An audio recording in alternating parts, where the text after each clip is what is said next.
Salut à vous, Serge Auditeur. J'espère que vous allez bien. Moi, ça va plutôt bien. Alors voilà, aujourd'hui, je voulais revenir sur un film dont je n'avais pas encore parlé sur mes anciennes chaînes et qui pourtant m'avait beaucoup marqué lors de sa sortie sur Netflix. Car oui, aujourd'hui, on va parler d'un ancien film Netflix qui commence à dater, mine de rien, parce qu'il date de 2021. C'est un film à sa sortie qui avait pas mal divisé, à la fois par le choix des acteurs, mais aussi par la façon de filmer. Et donc, beaucoup se demandaient si c'était vraiment un film ou alors une pièce de théâtre. Enfin, bref. On va y revenir parce que vraiment, moi, c'est un film que j'aime beaucoup, que je regarde encore aujourd'hui. C'est un de mes préférés, avec d'Alfred Blue de Spike Lee et puis Blonde de Andrew Dominic. C'est vraiment des films que j'ai du plaisir à revoir. Et donc, du coup, celui-ci, ouais, je voulais vraiment y revenir parce que je n'avais pas donné encore vraiment d'avis sur ce film et de dire pourquoi j'aime ce film, parce que c'est toujours le côté ça a toujours avec surprise quand je dis que j'aime ce film avec pour mes amis cinéphiles. Et donc du coup moi je voulais enfin leur répondre et puis aussi peut-être vous donner envie de découvrir ce film si vous l'avez pas encore fait ou si vous hésitez, parce que c'est vrai que les acteurs n'ont pas toujours été bons dans leur carrière et donc du coup on peut se demander est-ce que vraiment ils le sont dans celui-ci, et moi je dis oui, c'est même, je dirais, peut-être leur meilleure prestation. C'est un peu dur de dire ça pour un film Netflix, mais et pourtant, le réalisateur, pour moi, a réussi son pari haut la main. Il y a vraiment une très belle complicité entre les deux personnages, parce que oui, ils ne sont que deux dans ce film. Donc voilà, le film est réalisé par Sam Levinson, donc qui apparemment est un enfant d'eux. Désolé, je ne suis pas une cinéphile avec un grand C, voilà, j'essaie de le devenir, mais c'est pas forcément évident, donc je ne connais pas ce qu'a fait son père, qui apparemment, lui, est réalisateur, donc je ne pourrais pas vous citer le film, honte à moi, mais voilà, et avec comme acteurs principaux, donc les deux seuls acteurs, Zendaya, c'est vrai qu'il est parfois pas toujours bonne dans ses prestations, Jean, par exemple, ne m'avait pas touché, et puis John David Washington, qui pareil, quand il n'est pas très bien géré, ne joue pas forcément très bien non plus toujours. J'ai beaucoup aimé Tenet de Christopher Nolan, où je trouve que ça fait peut-être partie de sa meilleure deuxième prestation en tant qu'acteur. Donc voilà, l'histoire, qu'est-ce que ça raconte? Ça raconte l'histoire de Malcolm, qui a réussi enfin à projeter enfin son premier film devant des vrais critiques de cinéma, devant un vrai public, et il fait une erreur qui va payer la soirée, qui va très mal se terminer entre le couple Malcolm et Marie, et que pourtant, même si beaucoup ont mal pris le sujet du film, parce que beaucoup se sont demandé comment on peut être un enfant d'eux et puis faire un premier film sur le sujet qui est celui de l'art, le rapport entre les spectateurs de l'art et puis aussi le rapport entre l'artiste et l'art lui-même et toutes les questions qui peuvent se poser et surtout on le sent depuis quelques années quand même. Certains réalisateurs où les générations se creusent de plus en plus, sont en remise en question sur le sens de leur métier. Est-ce que vraiment ça sert encore à quelque chose? Est-ce que vraiment leurs œuvres parlent encore à des gens alors que on est de plus en plus dans une époque où les blockbusters prennent de l'ampleur, les films de super-héros également, et que finalement, eux, c'est pas vraiment ça leur goût de film. Après, moi, je fais pas le jugement parce que, comme je dis tout le temps, chaque génération a son histoire avec la cinéphilie, et la cinéphilie existera toujours. Après, certes, on se reconnaît pas forcément dans une décennie. Voilà, moi, quand je revois finalement toutes mes années d'expérience de cinéma, il y a des années où j'allais moins au cinéma parce que les films ne me parlaient plus. Et là, c'est le cas actuellement. J'ai beaucoup de mal à choisir parce que aussi j'ai un petit cinéma. mais qui est d'une grande marque et que du coup, ils font passer que les blockbusters. Et alors du coup, c'est très difficile de découvrir autre chose que ce cinéma-là. Mais en même temps, je ne crache pas dessus parce que justement, le cinéma aussi indépendant peut exister. Donc ça aussi, c'est important de le rappeler, car je trouve que parfois les critiques de cinéma ont tendance un peu à oublier ça. Donc c'est important de le rappeler et que aussi, ça permet aussi de tenir en vie les salles de cinéma qui ont beaucoup souffert ces 3 dernières années. Là, qui je ressens, ça y est, enfin les gens ressortent, osent aller de plus en plus au cinéma et c'est bien, c'est rassurant. Voilà, moi c'est vrai que j'ai continué à laisser mon abonnement cinéma pendant le Covid parce que je voulais soutenir le lieu et que c'est très important qu'il soit toujours là et qu'il n'y a pas que le petit salon de notre maison pour découvrir le cinéma. C'est aussi extrêmement important de pouvoir vivre ça avec des gens inconnus dans un lieu qui le permette de le voir dans des conditions génial et du coup voilà. Et d'ailleurs, on est certains, ceux qui ont aimé Malcolm et Marie, on aurait aimé l'avoir vu au cinéma. Et c'est ça qui est triste parce que la photographie, moi personnellement, j'ai un gros coup de cœur pour la photographie, ce noir et blanc qui est absolument sublime.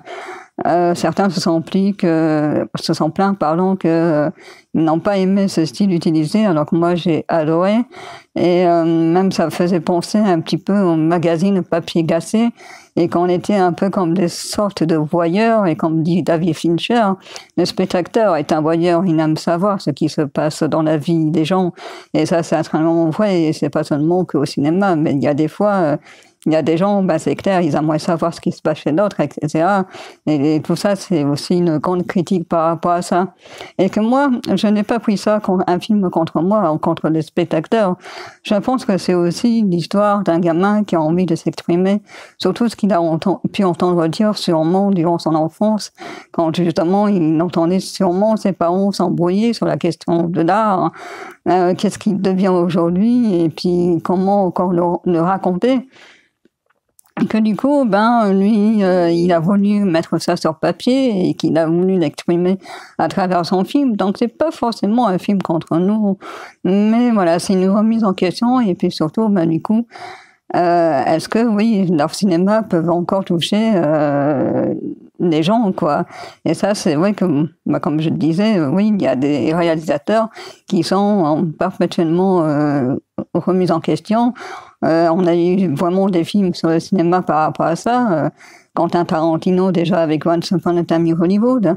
Ensuite, on a eu droit cette année à Babylone de Damien Chazelle, ou encore The Fabelman de Steven Spielberg, ou même encore Empire of Light, même si c'est pas vraiment un film sur le cinéma, mais on sent que voilà, il y a des réalisateurs, et de toute génération, qui se pose la question si le cinéma a encore un sens aujourd'hui et s'il apporte encore du rêve aux spectateurs. Et ça, c'est franchement pas évident. Donc, du coup, voilà, je trouvais que c'était vraiment plutôt culotté et osé de justement poser toutes ces questions, de nous mettre nous face aussi à comment notre façon de consommer le cinéma, qu'est-ce que ça nous procure. Et voilà, moi j'ai beaucoup aimé ce film. La prestation des acteurs est vraiment géniale. Il y a une complicité entre le couple, alors qu'apparemment les deux acteurs ne se connaissaient pas. J'avais vu quelques interviews des deux acteurs, mais malheureusement c'était qu'en anglais. Voilà, mais vraiment tous les deux ils ne se connaissaient pas et c'est dingue parce que ça ne se voit pas. Donc comme quoi ils jouent vraiment très bien aussi là-dessus. Et il y a mine de rien, il y a des questions que pose Malcolm que je trouve tout à fait légitimes. Comme par exemple, voilà la question, parce que je suis noire, est-ce que je fais est-ce que mon film est forcément politique? Et c'est vrai qu'il y a parfois, j'ai tendance à faire des fois ce raccourci-là, parce qu'on a tendance trop à regarder qui est derrière la caméra, qui fait ce film, et que du coup, on construit en fait des cases et on les relie forcément à des soi-disant réalisateurs qui leur ressemblent physiquement, alors que si ça se trouve, ils ont absolument pas la même vision du cinéma. Donc, du coup, et ça, je trouve que Malcolm pose une très bonne question. Est-ce que son histoire est forcément politique? Parce qu'il raconte une histoire d'amour et d'une fille aussi surtout qui a du mal à s'en sortir à cause du problème du racisme qui est toujours d'actualité. Mais c'est un truc presque banal, quoi. Et donc, du coup, pourquoi est-ce que ça serait forcément politique, alors que c'est juste pour raconter l'histoire d'une femme qui essaye de s'en sortir, qui se bat contre ce système, et que c'est clair que ce n'est pas toujours évident. Donc, du coup, voilà, moi, c'est vrai que du coup, j'ai fait attention, un peu plus attention en termes politiques. Moi, c'est ce que je dis souvent. L'histoire, enfin, depuis que j'ai vu ce film, je commence un petit peu à changer mon regard par rapport à ça. Je dis maintenant, c'est pas forcément le film qui est politique, mais par contre, c'est l'acte de faire, de créer une œuvre qui est politique en fait. Mais ça, que ça soit en musique, que ça soit créer une peinture, que ça soit une photographie, que ça soit un film, c'est l'acte en fait qui est politique. C'est pas forcément l'histoire elle-même qui est politique.